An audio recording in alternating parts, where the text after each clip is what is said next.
राधे कृष्ण दोस्तों।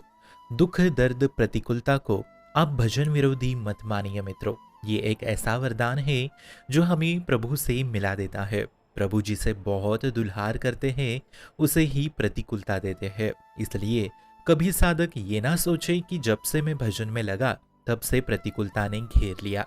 प्रतिकूलता ही भगवत प्राप्ति कराती है। सच्ची मानिए, जैसे हम भगवत मार्ग पे चले तब खूब काम वासना क्रोध सताते हैं, परंतु बाद में प्रायश्चित भी होता है और वो प्रायश्चितता ही हमें पूर्ण शरणागति प्रदान कराता है। तो ये जो विकार होते हैं ना, ये असलियत में शरणागति प्रदान करने के लिए होते हैं। मतलब हर तरफ से प्रभु अपने जन को निराभिमानी बना देते हैं दुख दे के।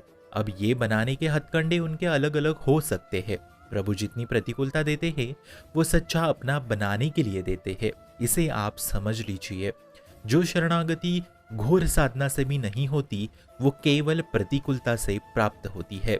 कोई पानी देने वाला नहीं होगा मित्रों, कोई पूछने वाला जब कोई नहीं होगा, जहां से देखो वहां से निकाल दिए जाओगे, सब ओर से अपमानित हो जाओगे, बिल्कुल अनाश्रित हो जाओगे, तब ही असली शरणागति प्रदान हो जाएगी आपको कि हे प्रभु, अब आपके अलावा मेरा कोई और नहीं है, अब मेरा आश्रय केवल आप ही हो। इससे अहम की भावना, अहंकार नष्ट हो जाता है।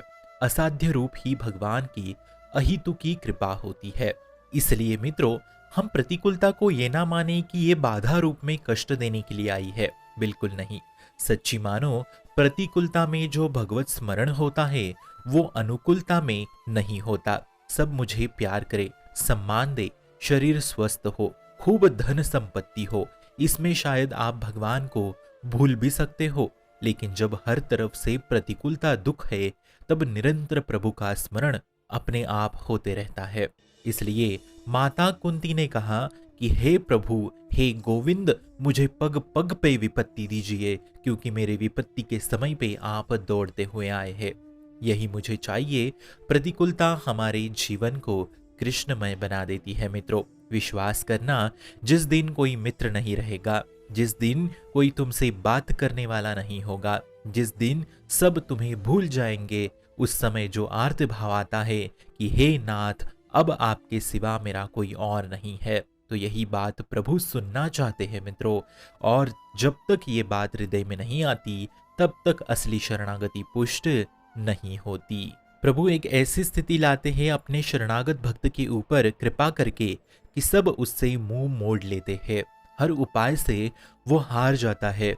तब बस एक ही उपाय रहता है, वो है शरणागति का। और जब पूर्ण शरणागति हो गई तब वो उन्हें गोद में लेते हैं और इतना दुल्हार करते हैं कि जिसका वर्णन करना शायद असंभव है।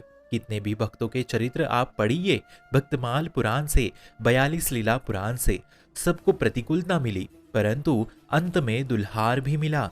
इसलिए प्रतिकूलता हरि प्रेम को जागृत करने के लिए होती है, बाकी कुछ नहीं।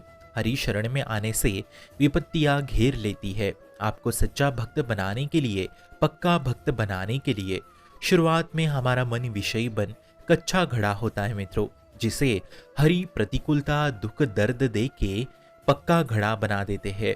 फिर उस पक्के घड़े को कोई भी संसार का प्राणी देव तोड़ नहीं सकते।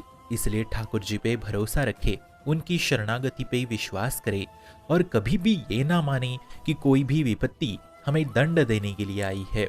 ऐसा नहीं है मित्रों। विपत्तियां अनुराग प्रदान करने के लिए मिली है, ऐसा ही मान के चले। भगवत कृपा के कारण ये मिली है, उसे स्वीकार्य करे।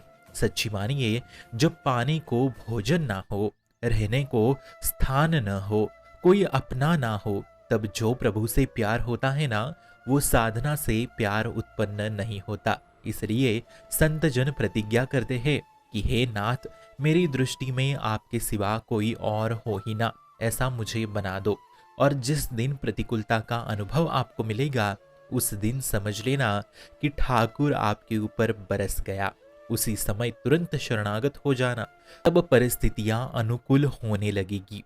फिर पूरे गोलोक के देवता आपके सामने झुक जाएंगे। इसका अनुभव आप स्वयं कर लेंगे। इसलिए प्रतिकूलता दुख दर्द को सह करके शरणागति लीजिए। बाकी भक्तमाल पुराण और 42 लीला पुराण पढ़ लीजिए, फिर सब अपने आप समझ आ जाएगा कि किस तरीके से प्रतिकूलता भगवत प्राप्ति प्रदान कराती है। शुभम भवतु कल्याणमोस्तु।